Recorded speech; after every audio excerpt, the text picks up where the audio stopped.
15 साल से जो दूसरी पार्टी है भाजपा, इन्होंने, मेरे को लगता नहीं कि किसी ने यहाँ पे आकर देखा भी होगा कि कुछ डेवलपमेंट की जरूरत है या कुछ है। तो आम आदमी पार्टी ने काम तो किए हैं। आम आदमी पार्टी ने अभी तक पिछले 10 दिनों के अंदर सारी लिस्ट की घोषणा कर दी है। तो जो सूची अभी तक बीजेपी नहीं डिक्लेयर कर पा रही है, तो इसके पीछे उनकी हार है या फिर उनकी कोई ऐसी सोच है कि हम किसको आगे प्रत्याशी को खड़ा करें। क्यों आम आदमी पार्टी के इतने स्ट्रॉन्ग कैंडिडेट्स अभी जो इन्होंने घोषित किए हैं, इन्होंने आधे भी नहीं अपने बताए। जैसे 70 सीटें हैं तो अभी तक 29 नाम इन्होंने अपनी श्रेणी जो है बाहर निकाली है।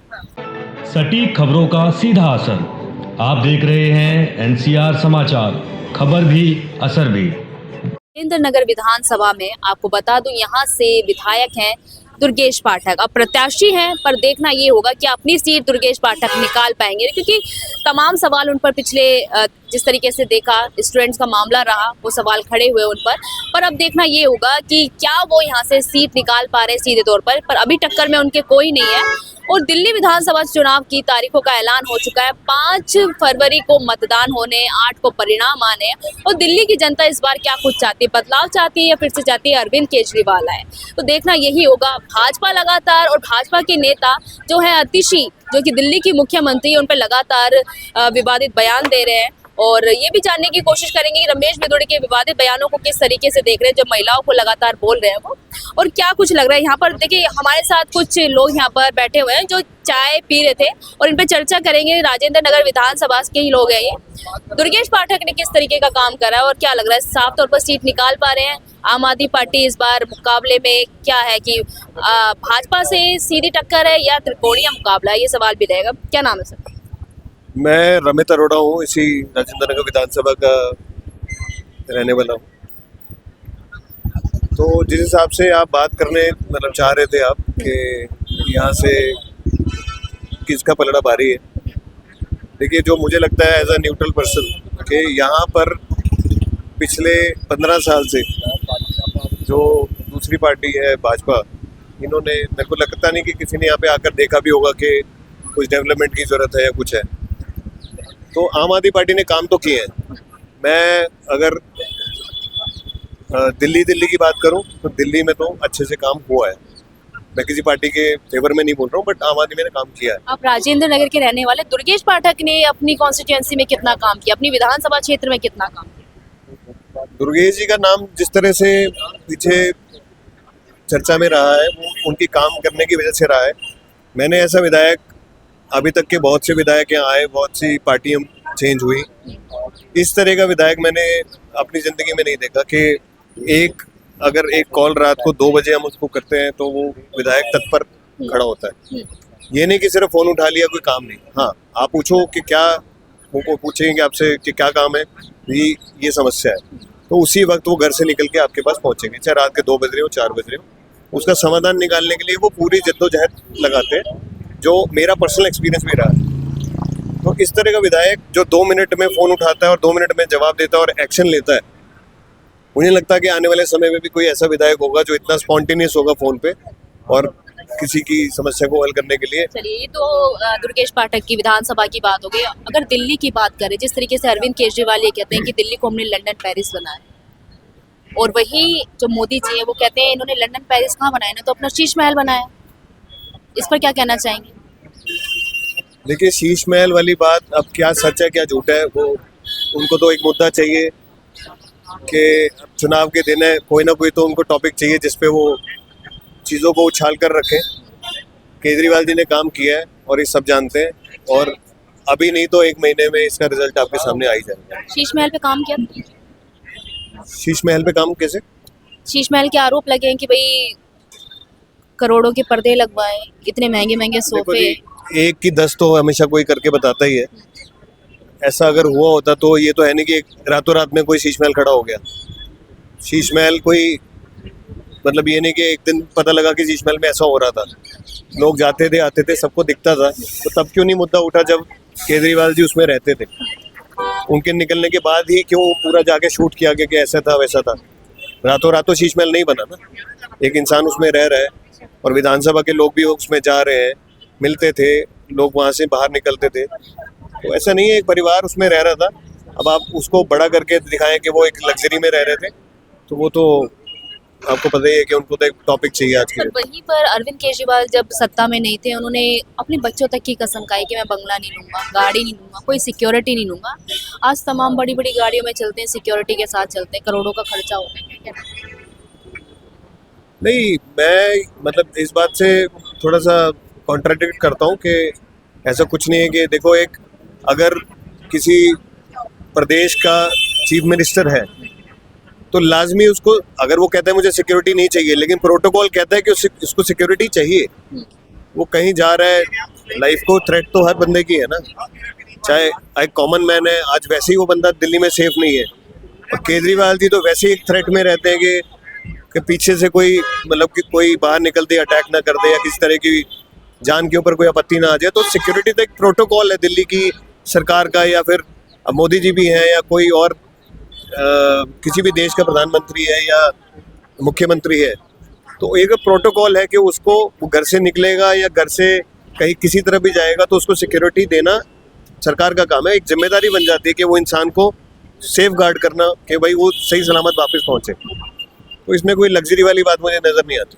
अच्छा, अब ये जैसे कि कांग्रेस भी कहीं ना कहीं मैदान में लग रही है कि दिल्ली विधानसभा चुनाव में जिस तरीके से उन्होंने अपने नेता उतारे हैं, तो आम आदमी पार्टी इससे घबराई हुई है क्या? कांग्रेस की जो लिस्ट निकली है, पहले 21 उम्मीदवार की, फिर उसके बाद अलग उम्मीदवारों की लिस्ट निकली है, तो आम आदमी पार्टी और फिर भाजपा की भी लिस्ट निकली जिसमें 29 उम्मीदवार है, तो क्या लग रहा है कहीं ना कहीं वोट और सीट फंसी हुई है इस बार? देखिए, आम आदमी पार्टी ने अभी तक पिछले 10 दिनों के अंदर सारी लिस्ट की घोषणा कर दी है, तो जो सूची अभी तक बीजेपी नहीं डिक्लेयर कर पा रही है, तो इसके पीछे उनकी हार है या फिर उनकी कोई ऐसी सोच है कि हम किसको आगे प्रत्याशी को खड़ा करें। क्यों आम आदमी पार्टी के इतने स्ट्रॉन्ग कैंडिडेट्स अभी जो इन्होंने घोषित किए हैं, इन्होंने आधे भी नहीं अपने बताए। जैसे 70 सीटें हैं तो अभी तक 29 नाम इन्होंने अपनी श्रेणी जो है बाहर निकाली है। तो या तो ये डरे हुए हैं या इनको समझ नहीं आ रहा है कि वो किस तरह से अपने कैंडिडेट्स को किसके सामने कैसे सामने वो लेके आम आए। आदमी पार्टी क्या लग रही है, डरी हुई है उनके 29 कैंडिडेट जो उतारे? नहीं, रमेश आम आदमी पार्टी पूरे फिर से वो- कॉन्फिडेंस से है। जो है चर्चा में, सुर्खियों में। रमेश बिधूड़ी जी के बारे में मैं एक बात बोलना चाहूँगा कि महिला का जो सम्मान है वो तो इस पार्टी में भाजपा में किसी को भी नहीं आता करना। देखिए, महिलाएं या छोटी बच्ची बहनें हर इंसान के घर पे है, तो आदमी को एक महिला के ऊपर टिप्पणी करने से पहले उसको सोचना चाहिए कि कल को ऐसी कोई आपत्तिजनक स्टेटमेंट कोई उसके परिवार के लिए भी कर सकता है। आप जीतने के लिए एक महिला को, और जो अभी करंट स्थिति में दिल्ली की मुख्यमंत्री हैं, आपको एक बार सोचना चाहिए कि आप किस तरह का बयान उनके खिलाफ दे रहे हैं। लोगों को एक थोड़ा हंसाने के लिए या एक आपत्तिजनक सिचुएशन क्रिएट करने के लिए, किसी के बाप के लिए आप बोल रहे हैं कि वो मर लेना थी, हमने बाप बदल लिया। This is not, I mean, ये एक्सेप्टेबल नहीं है किसी भी महिला के लिए। मैं ये नहीं कह रहा कि आतिशी के लिए, किसी भी महिला के लिए ऐसी टिप्पणी कसना मेरे लिए बहुत शर्मनाक है। अरविंद केजरीवाल पर आरोप लगे शराब घोटाला, जेल भी होकर रहा है, इस पर क्या कुछ कहना है? वोट शेयर घटेगा या फिर काम पर बात होगी इस पर? देखिए, पहली बात तो अरविंद केजरीवाल जी ने एक लिकर पॉलिसी के तहत, मतलब एक पॉलिसी को लॉन्च किया था। अरविंद केजरीवाल ने एक के साथ एक शराब नहीं बेची। आप बोलते हैं जी एक के साथ एक बोतल शराब की बेची, ऐसा घोटाला किया नहीं। उन्होंने एक पॉलिसी डिज़ाइन की थी जो सेंट्रल गवर्नमेंट से उन्होंने ये ठेका जो है, जो लिकर शॉप्स का ठेका था, जो कॉन्ट्रैक्ट था, उन्होंने अपने अंडर लिया दिल्ली सरकार के अंडर। जो प्राइवेट वेंडर्स ने उन ठेकों को खरीदा, जो उन्होंने अपने टेंडर्स दे के उन ठेकों को अपने अंदर किया, जो टाइकून्स थे दिल्ली के या जैसे भी थे, उन्होंने पैसा कमाने की होड़ में या टेंडर का अपना जो अमाउंट जो उन्होंने दिया होगा उसको कवर करने की होड़ में उन्होंने 1+1 या 1+2 वाली जो स्कीम थी वो लॉन्च की। केजरीवाल जी का इसमें कोई रोल नहीं मेरे को नजर आता।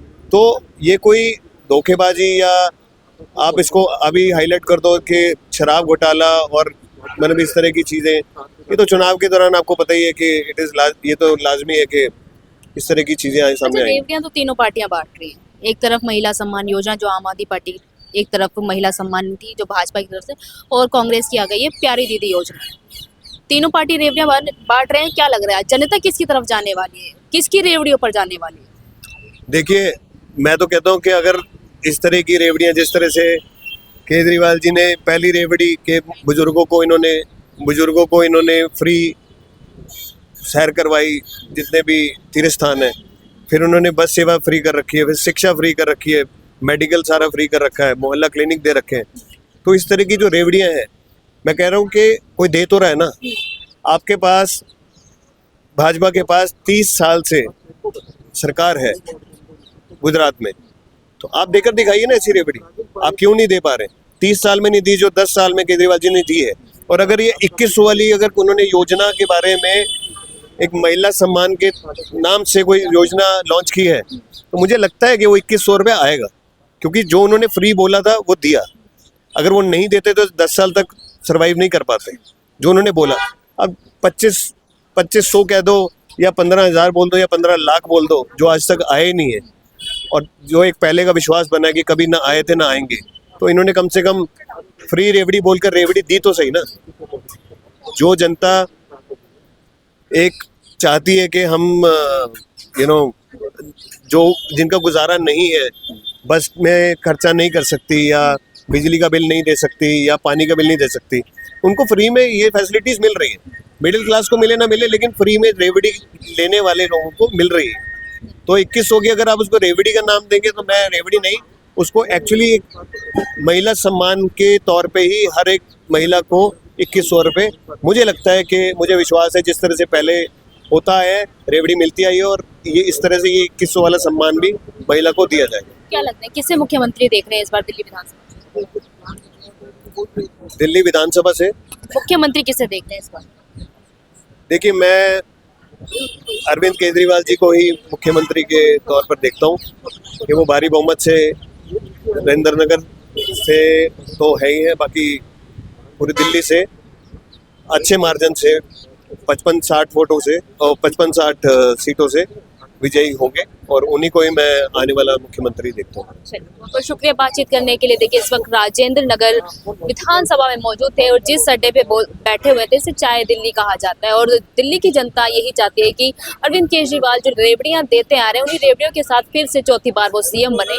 पर देखना ये होगा कि इस बार मुकाबला त्रिकोणीय होने वाला है, या सिर्फ सीधा आम आदमी पार्टी वर्सेस भाजपा होने वाला है, ये तो जनता तय करेगी। जनता इस बार, महिला इस बार किसकी रेवड़ियों पर फिसलने वाली है, ये जनता तय करेगी। मैं आपके साथ रितेश मंगवाना, और आप देख रहे थे NCR समाचार।